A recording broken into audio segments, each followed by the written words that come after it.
Above the city of Cusco in Peru stands one of the most extraordinary stone structures ever built. Sacsayhuamán is famous for its massive zigzagging walls made from enormous blocks of stone.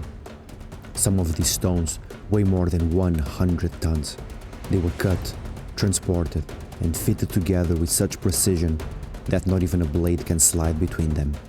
And all of this was done without iron tools, wheels, or modern machinery.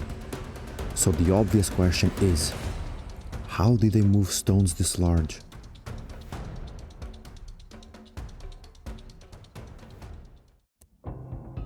Long before Sacsayhuamán was built, the Inca were only a small kingdom in the Andes.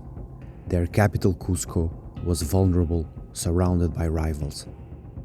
Then came Pachacuti, a ruler who would change the fate of the Inca forever. When enemy forces marched on Cusco, the young ruler refused to retreat. He reorganized the defense and drove back the invaders. After the victory, Pachacuti did something unexpected. He didn't just rebuild, he redesigned. Roads spread across the mountains, and Cusco became the capital of a new empire. To understand how this site was built, first, I want you to grasp the size of these stones. If you've seen photos of Sacsayhuamán before, they probably looked something like this. Impressive, yes, but also misleading, because without a reference point, it's almost impossible to judge.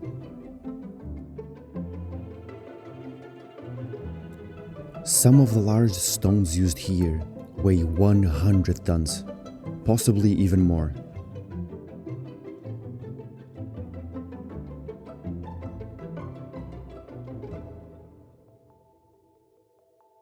To put that into perspective, that's about the weight of 20 African elephants or a fully loaded Boeing 737.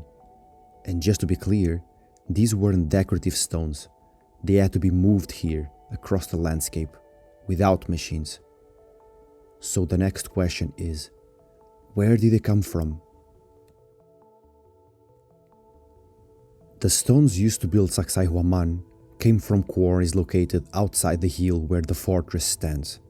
But the journey between the quarry and site was far from easy. The terrain around Cusco is rugged and uneven. Steep slopes, rocky ground, constant changes in elevation. In other words, not exactly ideal conditions for moving something that weighs as much as a plane. It would be a challenge to do this today. Now imagine doing it with nothing but human labor. One likely source is a site known as Devil's Balcony, located roughly 2 kilometers away. 2 kilometers doesn't sound like much. You could walk that in about 25 minutes. But when dragging a 100-ton stone in that same time, you might only move it about 40 meters. So while a person covers the entire distance, the stone barely gets started. At that pace, moving the full 2 kilometers would take roughly 50 hours of continuous dragging. And that's just for one stone. So how and how many people would it take to move a stone like this? According to architect Vincent Lee, one of the leading experts in the field, in his interview with Dr. David Miano, he states that, unlike what you might expect, the Inca didn't rely on wheels, sleds, or complex transport systems. Instead, stones were dragged directly on the floor, shaped with a slight bevel at the base, helping them slide without digging into the ground. Even with that, moving a 100-ton stone required an enormous amount of force. When we run the numbers, the result is pretty extreme. Vincent Lee proposed a simple rule of thumb based on experimental hauling. For every ton, you need roughly 10 people to pull it. Applied to a 100-ton block, the numbers grow quickly. 1,000 men pulling together. No machines, no animals, just coordination, rope, and human force. Picture this. 1,000 workers stand along a hillside, all pulling on ropes tied to a single stone.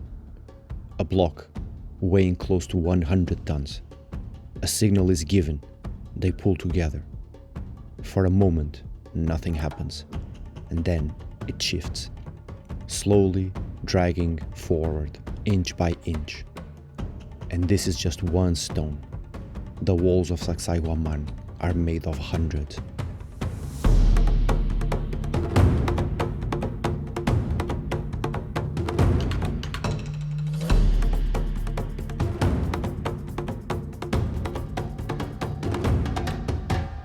Thank you for watching, and before we finish, it's important to remember that no one knows exactly how the Inca moved the largest stones of Sacsayhuamán.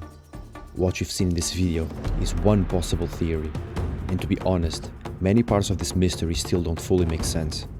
If you enjoyed the video, a like or a subscribe would be greatly appreciated. Thank you once again for watching, and I'll see you next time.